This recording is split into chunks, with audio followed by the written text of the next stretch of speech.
গল্পটা শোনার আগে অবশ্যই মুখে টাওয়াল ওড়না বা কিছু একটা দিয়ে মুখটা সাবধানে রাখবেন। মায়ের হাতে খেলানি খেলে আমি দায়ী না। বল্টু হ উচ্চারণ করতে পারে না, হকে গো বলে ফেলে। ক্লাসে নতুন ম্যাডাম এসেছে, এবার পরিচয় পর্ব শুরু হলো।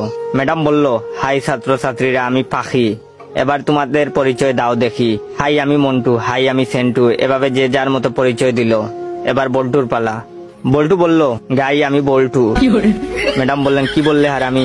বল্টু বলল, গাই বললাম, আপনি আমাকে গাই বলেছেন, আমিও আপনাকে গাই বললাম। ম্যাডাম বললেন, কি তোর সাহস কি করে হলো আমাকে গাই বলতে? কে তোকে এসব বলতে বলেছে, বল আমাকে। বল্টু বলল, প্রধান শিক্ষক, তিনি বলেছেন ম্যাডাম এসে সবাইকে গাই বলবে, তোমরাও ম্যাডামকে গাই বলবে। বল্টুর কথা শুনে ম্যাডাম কাঁদা শুরু করলো। এমন সময় পাশের ঘর থেকে হেড স্যার আসলো।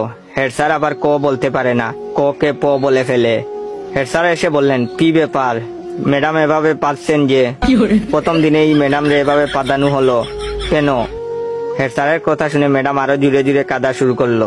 হেড স্যার বললেন, প্লিজ ম্যাডাম, আপনি এত জুড়ে জুড়ে পাদবেন না, আজ আপনার প্রথম দিন, আপনি এত জুড়ে জুড়ে পাদলে মানুষ কি ভাববে?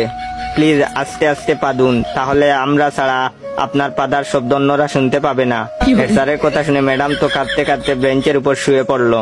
এমন সময় টিওনো হাজির। টিওনো আবার শ বলতে পারে না, শকে ম বলে ফেলে। টিওনো, কি ব্যাপার ম্যাডাম, আপনি এখানে মুতলেন কেন? বেঞ্চের উপর মুতলে কি ভালো লাগবে? আপনার মুতার দরকার হলে আমাদের বলতে পারতেন, আমরা আপনাকে বিছানা তৈরি করে দিতাম, বিছানায় আপনি আরামে মুততে পারতেন। এমন সময় শিক্ষামন্ত্রী হাজির।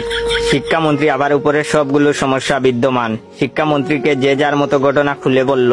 বল্টু বলল, আমি ম্যাডামকে গাই বলেছি। হেড স্যার বললেন, আমি ম্যাডাম রে আসতে পারতে বলেছি। টিওনো বলল, ওদের কথার জন্য ম্যাডাম বেঞ্চের উপরে মুততেছিল, তাই আমি ম্যাডামকে বিছানায় মুততে বলেছি। তখন শিক্ষামন্ত্রী বললেন, ও বুঝেছি, গাইটা পাততে পাততে বেঞ্চের উপরে মুতেছে। এটা শোনার পর ম্যাডাম তো বেহুশ।